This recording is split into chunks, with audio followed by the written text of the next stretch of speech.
Yes, sir. All right. Yeah. Good. But you might have.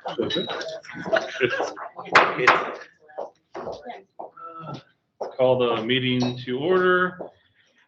CityLink board meeting for Monday, October 17th at the Greater Peoria Mass Transit District 2105 Northeast Jefferson Avenue, Peoria, Illinois. For October 17th, can I get a roll call? Okay, trustee Ahart, Present. trustee Sterling Polk. I think she's absent.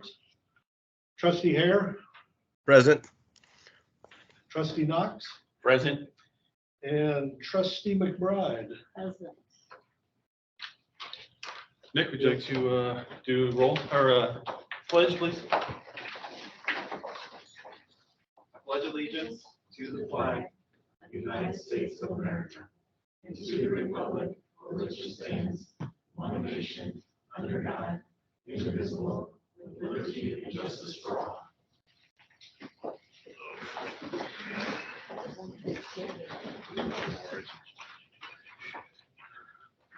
Okay. Before we get started, can I get a motion to accept board member Hare do the meeting virtually? So moved. Second. Okay, all in favor, say aye. Aye. All right. Okay, number 3, reading of the minutes, regular meeting, December 12th, 2022. Had a chance to read them. Any questions, comments?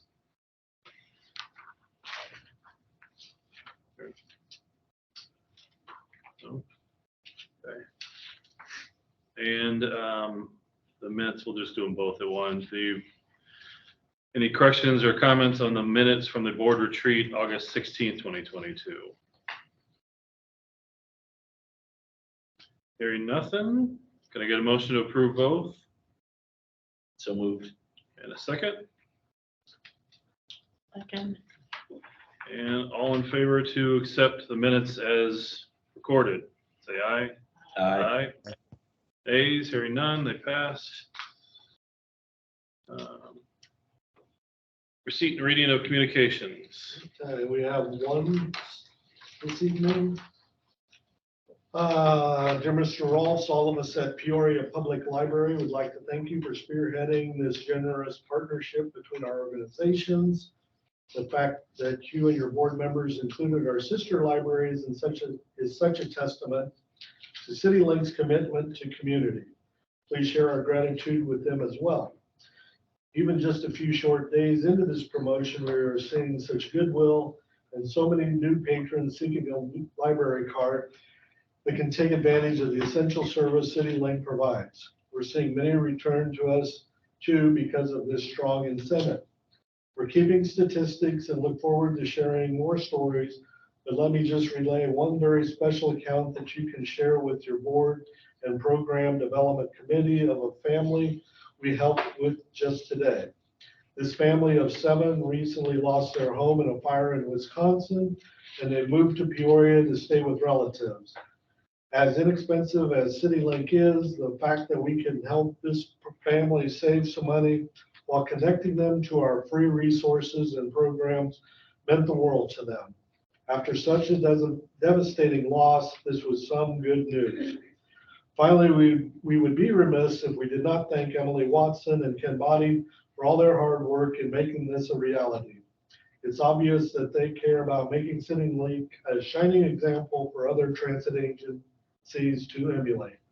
Respectfully yours, Randall Yelverton, Executive Director, Peoria Public Library. That's all I have, sir. Thank you, sir. Okay. Report of the officers and trustees. Anything? I have nothing. Nothing? Okay. Hearing nothing. Moving on to the report of standing committees. I've got a couple. We'll start with Program Development Committee. So a couple of things from the Program Development Committee. One is we will continue as in the past providing free rides for Election Day on November 8th. I've actually got 4 items for this committee. The second item will be also providing our vintage bus to promote the Stuffle bus during the Veterans Day parade on November 11th. Third item is we'll also provide free rides across all of our platforms for Veterans Day, similar to what we've done in the past. And the last thing to report on is relative to, I think 2 months ago when we previously passed our partnership with the library. So we do have a little bit of statistics and metrics there. So we provided approximately 35,000 free rides via that library partnership for the month of September. So all good things as we continue to work through the program development committee and some of those other partnerships we're doing from a community perspective. And that is all I have to report for PDC. Sharon, anything? No. Jeff, you got anything? No, I don't at this time. All right. Okay, for the general manager.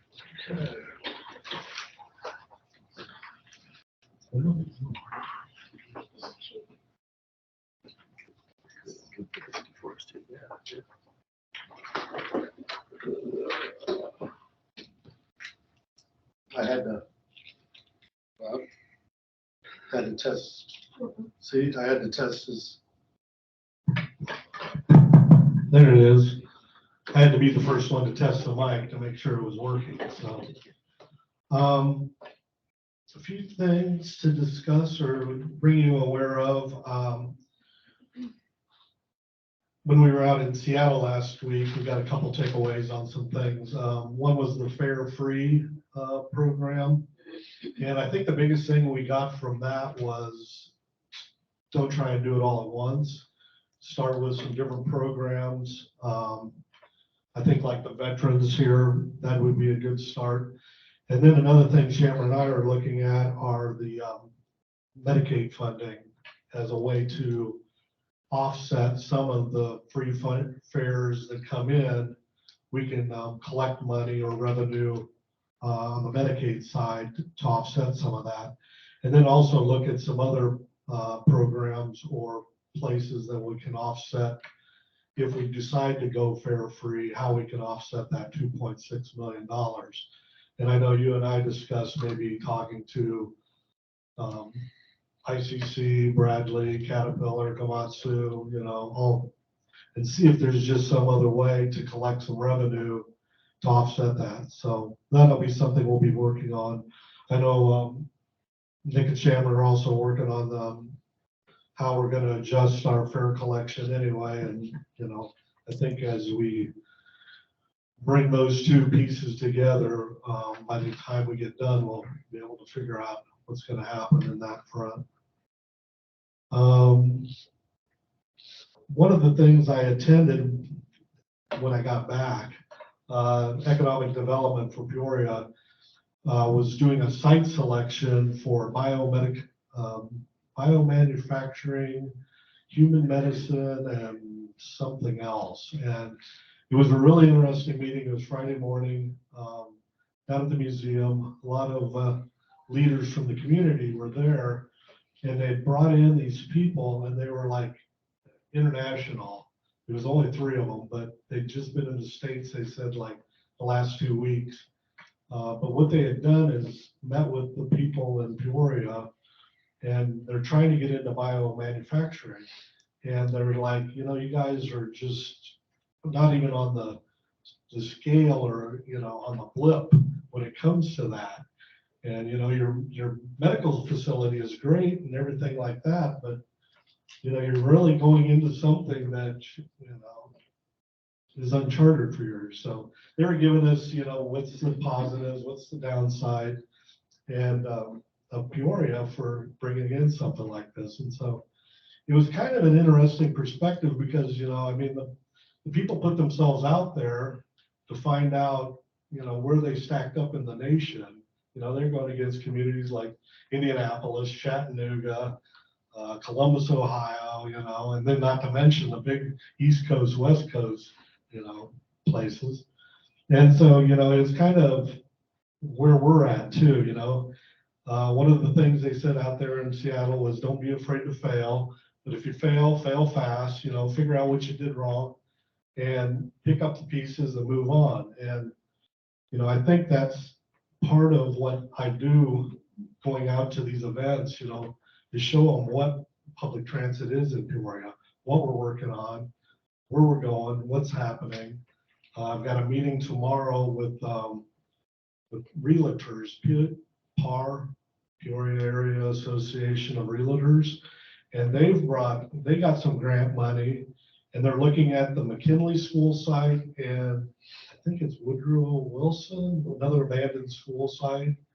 But anyway, they're looking at how they can update those into the community, probably demolition of the buildings, but how they can make that integrate into the neighborhoods. And some of the funding that transit gets is tying those community and neighborhood things into public transit. And so I was at the first meeting, and tomorrow's going to be the developers who are going to be in town, so I'm going to be at that meeting. We met with the new head of the Peoria Housing Authority. And so, we're trying to get ourselves out there, get the message out there of what we're doing and what we are in Peoria. So the only other thing, we're going to have voter registration at the transit center, and it'll be from 3 to 6 tomorrow and 3 to 6 p.m. tomorrow and 7 to 9 a.m. on Thursday. So that's kind of where we're at and what's going on. So any questions? All right. Oh, as far as the Transdev report, Angel can't make it tonight, and Lance couldn't make it tonight, so we won't have a report there. So.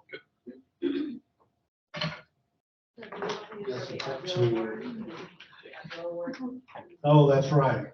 So I guess Emily we've got a added wheel award that we got. We didn't make it to the nationals, but we made it to the semifinals or the regionals. So. I will let you guys look at it if you'd like to. Sorry. Back in June, we found out that we had been selected. Back in June, we were notified that we were selected for a first place award for an Advil Award, which is through APTA. And it was for the CityLink Up Peoria Electric Bus Unveiling event from last year. So a little bit before you were here, Don. And we're going to show a little clip of it just to give you a little bit of a reminder. But yes, Doug's right. We didn't get selected for the grand award, but we did get the initial award. So we were pretty excited about that. And so the full video is on the YouTube channel, but it's about 3 minutes long. So we're only going to show a short portion of it. But Chris has it queued up for us.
So that was just a short clip from it, but the full thing is available on our YouTube channel, and that event was from last September, so it's been over a year, which is crazy to believe.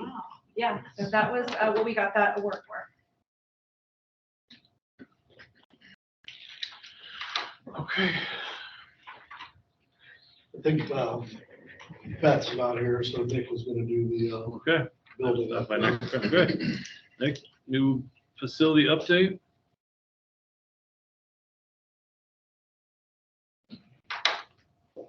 Okay, so since the last one. So since last month, it's 95% complete on the rear building. The punch list and closeout documents from the subcontractors are pretty much all in. We got a few more little training things to do outside for staff, which is this. We finally got our new compressor in. That compressor is pretty awesome. We can do the entire building. So we'll just do some quick training on that. We've pretty much been trained on all the other systems, so the rear building is pretty much almost done. Phases B, C, and D, they started excavating for the footings. They excavated for the tire carousel room, which is a pretty big room, and the electrical room, which she put another picture on here so I can show that for you as well. And then these pictures, kind of hard to see, but it's right over here where we come into the main gate to the left.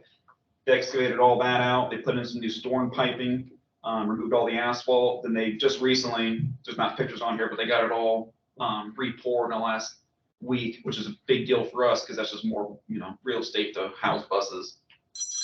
And that's also the same for right outside this building out back. They ripped all that out, took all the sidewalks out from around this current building.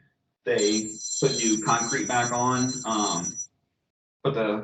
they repaved it all and they opened it back up for us, which is also a big deal because we can stage a lot of buses over there to stay out of the way from the rest of the construction project. And then that top left corner right there, that's the electrical room. You can see all that conduit they came in. It's going to be a massive amount of wiring going into that building. But this is just pictures of them getting it all ready, the trench, and getting it all poured and putting all the conduit in and getting it all stubbed out for the rest of the all the electrical services are going to need to come in for that building. It's 2,000 amps. It's going to go into that room. It's pretty impressive. This is more of the same. This is just showing you more of the footings and how they poured them in. Then they put the concrete back around them. So what we're waiting on now should be hopefully be this week or next week, but the actual structural steel will be coming. So hopefully by the next board meeting, you can peek out back and hopefully we'll see the actual frame of a building going up, which will be pretty neat. So this is just preparation to put the steel down so they can go up into the air. And there's the crane right there, which you can see. Those are big concrete trucks. They pump the concrete up, come back down. It's pretty cool to watch, actually. And the rest of what you see is just more building footings in the low wall. And then last week, we started to get the steel joists and decking in. So now we're just waiting for the frame. We'll put the frame in, and then we'll get it all closed for the winter. Then they'll start putting all that stuff in. They'll start to pour the floors and build the other floors, and they'll work inside for the winter. So that is what we're waiting on now. And then we're using serial trucking for our backfill, which is the DB, which is great. So, and then River City had Woodruff High School students come on site for kids who are interested in getting into this trade, construction management, or trade of any kind. So they came, and this is going to be their project to work on in school, to study it all, how it all works, the bid documents and all the contracts and all that stuff. So they came and did a tour. So. No change to the GMP. We're at 99% for phase A and 23.5% construction complete. The precast, as I said, that's another part that also begin to come on site this week. And if you have time before you leave, peek out back because our temporary storage building, it's not really a tent, storage building, that's going to be an extension of the south garage to house buses on cold nights just like this. They got the frame up today, which is that was pretty neat to watch. I was shocked. Went to lunch, wasn't there, came back, and there it was. It was pretty cool. So, if you have any questions? So is everything running at one time? Yeah. The biggest delay we have right now is the electrical gear for the electrical room. It's it's about 11 months out. It's just from ripple effects from the pandemic. It's all over the country. It's just electrical gear is a big thing, but for us moving into it, we're still pretty much on site. Just the other phases, the latter phases, like phase D, might be little bit behind, but there's still plenty of time to catch that up. It's nothing critical has happened yet, where we're just behind schedule for like drastic reasons, so just applying. Woodruff, is this, excuse me, regular class that they're taking or And a club or? I think it's a class that they're taking in preparation for college, so they pick a project similar to this, and then they study it, so they can determine if they want to go into a trade like this. So they look at everything, how you buy how you manage something like this. So they come in and work alongside like Kent, talk to Beth, so to see what their job is like. That's what they do. It's pretty neat. I was on that. It's a trade class basically. So. I was on the tour with them, and they explained that they're all students from different Peoria public schools, and then they feed into the Woodruff school for the specific trade that they want to do. So it was pretty interesting. They were all very interested. We got to go and see when they were, I think, working on the pouring some cement for the electrical building. So I think they really enjoyed it. And Beth actually, I forget what she does one night a week, her and another person in her company, they actually go to, is it ICC? And they do a night class, They're doing a Bradley. or Bradley, and they teach a construction management course at Bradley. She does that one night a week. So she goes there and teaches them what she does for a living, how to do it all, from the contracts, the biddable documents, how to read blueprints, all of it. It's pretty neat. It's pretty cool what she does. So.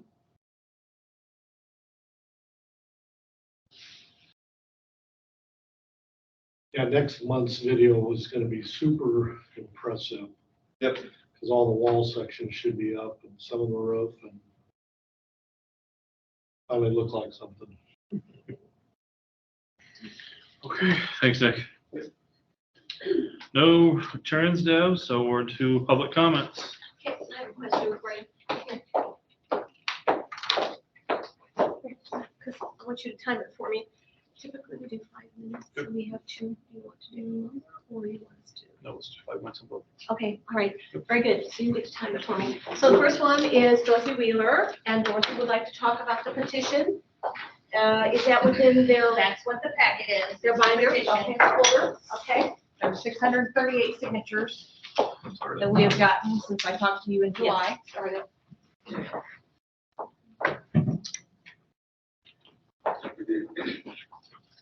Good evening, ladies and gentlemen of the board. Sonia, Jason, and myself are here to represent the public as well as operators.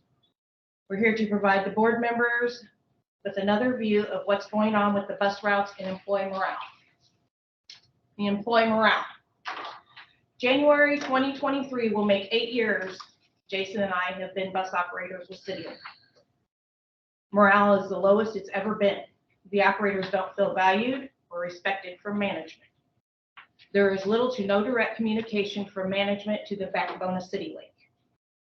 Operators are constantly dealing with passenger confusion over bus stop locations, bus stop times, bus lineups at the transit center, antiquated, rundown, and broken equipment with little to no support for management.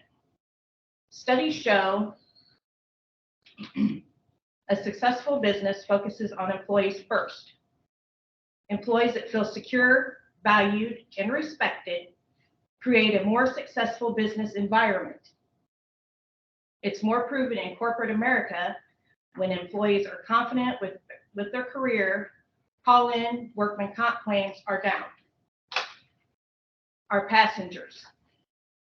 7 months later, on a weekly, if not daily basis, the operators of CityLink hear our passengers speak negatively about the new routes. Many of them have been forced to find new employment or simply quit their job due to the bus schedule not lining up with their work schedule. Dozens of passengers have expressed their concern about the new routes adding 1 or more hours to their daily commute to and from work. Hundreds of passengers have asked why every bus route that is in service is not at every lineup like it used to be. They continue to ask why there are so many abandoned bus stop signs and shelters throughout Peoria causing confusion. I also included photos of those in your packet. Passengers are forced to wait at the transit center where they do not feel safe for an additional 45 minutes or more for their next bus. It's difficult for passengers to keep their cold items cold during the summer months due to the new bus routes adding so much time to their commute. The routes need to be corrected sooner than later, before more passengers are forced to quit their job or find an employment. Passengers are also constantly complaining about how loud the interior of most buses are. Passengers have excuse me, Passengers have asked if the board members or management ride the bus and have said time and time again that they feel like whomever runs CityLink has forgotten why CityLink is here. Everyone would like to know why the board meeting was moved from 7 p.m. to 5:30 p.m. At that time of the day, most passengers getting off work don't have the time to catch another bus to get to the admin building, and most bus operators are still working. In order for working passengers or operators to attend the board meeting, they must call in, use a personal day or vacation day. Why aren't the board meetings held at the transit center in one of the empty rooms upstairs where it is convenient for the public to attend the meetings? In closing, we would like to thank the board members for their time. We truly hope you will use this power to improve the transit center and the environment for all.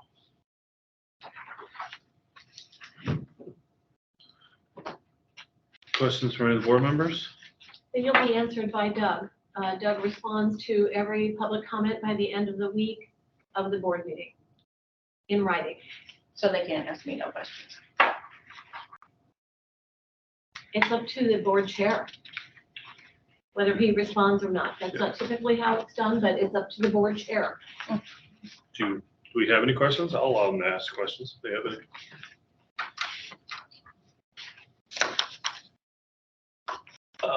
So are these signatures are representative of passengers and, Passengers and Employees. drivers. okay. And what was the total number of signatures? 638.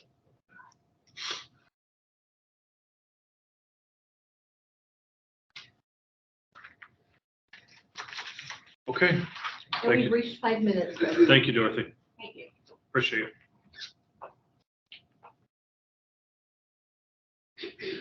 We have Was another there another one. one? Okay. Chair Ahart, Sonia Townsend, would you like to come up, please? And Sonia wants to discuss the petition as well. I just- I've been a bus driver for 35 years. It's my mode of transportation. It's how I get around. I go to the doctor. I grocery shop. Excuse me, could you give her the line? Oh, sorry.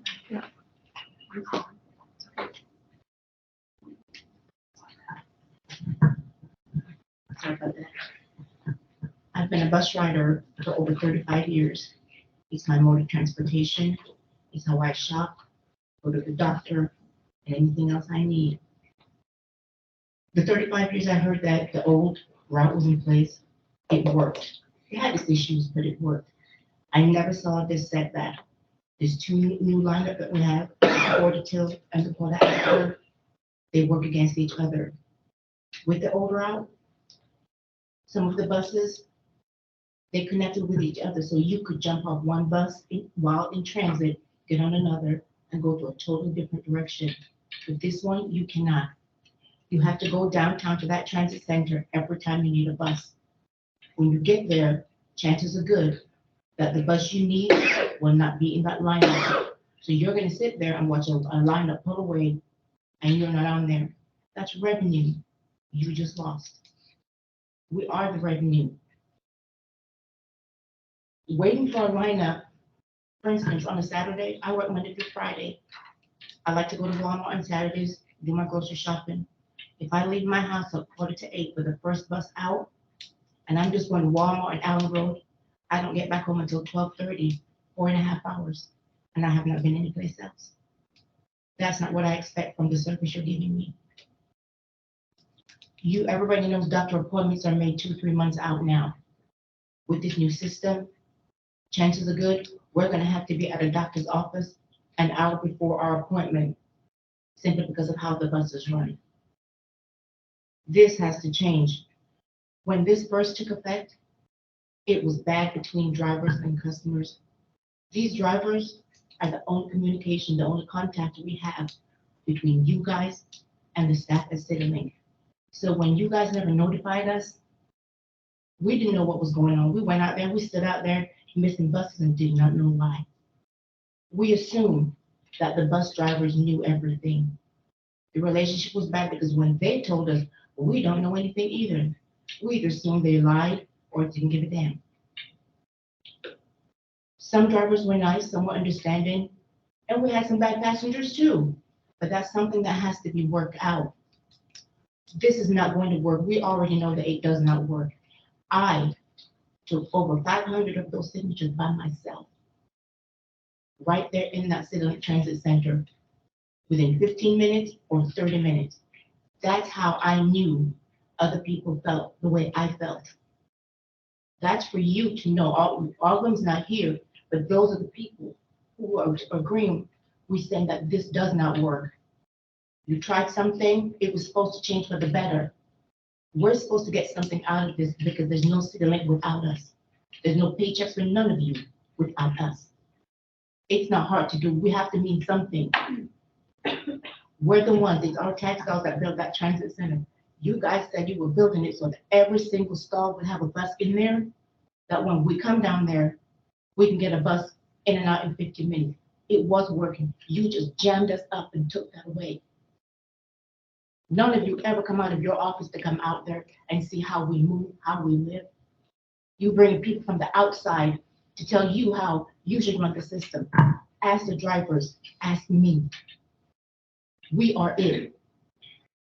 We're the ones up, we provide the revenue for you. How are you making money when we're watching buses pull out of that transit center and there's nobody on there? Every hour you lose revenue because I'm not on that bus. You know it's not working. I'm not against change. I don't think anyone is. But this change was supposed to include us. We're supposed to have gotten something out of this deal. And all you did was leave us behind. You kicked us to the curb. And we are CityLink.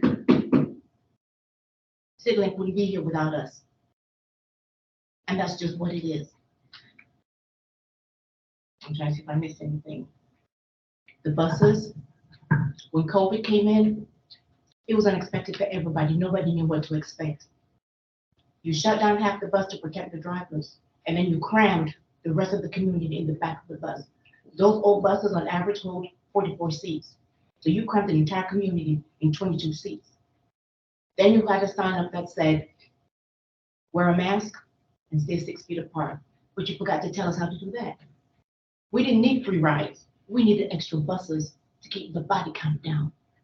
And we didn't get that. The buses, they're not being cleaned properly. You took the seat covers off, which was fine, but now the plastic hardware, I've been out there 35 years. I can tell you when the bus has been swept, not mopped, swept and mopped. A half a cup of bleach to a gallon of water will disinfect those hard seats. It's cheap and economical. Thanks for your time. Thank you, Sonia. Appreciate it.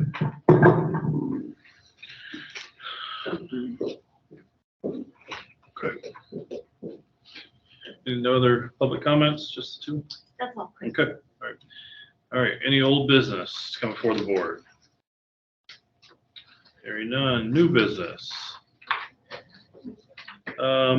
First new business, resolution 23-11, contract award recommendation, banking services. Christine. All right, this is for the, this summary is to recommend the contract award to the BC Bank for the banking service. The contract, current contract we have with BC Bank, the contract will expire November 30, 2022. So we issue an IP to search the new contract after we have a 5 proposal received and we evaluate. BC Bank is the best met with our criteria. Therefore, this recommend the Board of Trustee award the contract to BC Bank for banking service, 5 years from the December 1st, 2022 to the November 30, 2027. And also have a option to renew additional 5 years period. Questions for Christine? Hearing none, can I get a motion? Anybody? Anybody? I'll move. Can I get a second? Second. A roll call vote, please. Chair Ahart, Approved. trustee Polk, present, so. Trustee Hare, Approve. trustee Knox, Approved. trustee McBride, approved. Motion passed. Thank you, Christine. Thank you. Next resolution, 23-12, contract renewal recommendation for Humana Group Medicare Advantage Plan. Shannon. Good evening. This before you is the resolution to renew our annual contract with Humana for our Medicare eligible retirees.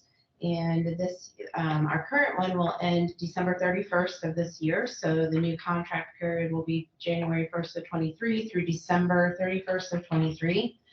The monthly amount per eligible retiree increased 4% to $182.15. And we have approximately 81 retirees currently on the Medicare Humana plan. So once they are eligible for Medicare, they come off of our Blue Cross, which is a significant savings, putting them on the Humana Advantage plan. And so we would recommend that you do approve another year for the Humana plan. Any questions? Shannon? No. Hearing none, can I get a motion? Also move to approve. And a second? Second. Roll call vote? Chair Ahart, Approved. chair Hare, Approve. Hare, thank you. Trustee Knox, Approve. trustee McBride, approved. Motion passed. All right, the final new business is September report, financial report. Yes, this is for the September 2022 financial activity. In September, we do have, compared with our monthly projection, we have a 1% less. The majority operating expenses from the wage and salary. Second largest part is our benefit. Therefore, staff recommend board approve the operating expense for September, $2,756,227.64. And we also have a capital expenditure paid to the River City for the $600,846.20. Questions? Can I get a motion? So move. Second? Second. Roll call vote?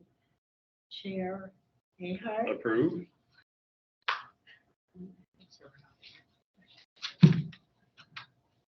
trustee Hare, Approve. trustee Knox, Approve. trustee McBride, motion passes. Okay. Next meeting's on 14th at 5:30 right here. Ms. Sharon, can I get a motion to adjourn? We have the motion to adjourn, but I have a question. You have a first. question, go ahead. When did we go to the 5:30 change on meetings? As long as I've been on the board, and it's been a long time, we've been at 5:30. Been at 5:30 since I've been here, and Shannon and I have only been here almost 10 years, and it's been 5:30 for 10 years at least. So it was before us. Well, it was before me. Okay, Before Sharon. yeah, so that's 22 years. Okay, I just. When I it was started like here, ticking. It was at 7, because I would go to the meetings upstairs at 7. No, sorry. That's it is. another meeting. When was that? That was 2015. I remember going to the meetings upstairs when I started here. No, We never had board meetings over there. Sorry, Dorothy. Yeah, we did.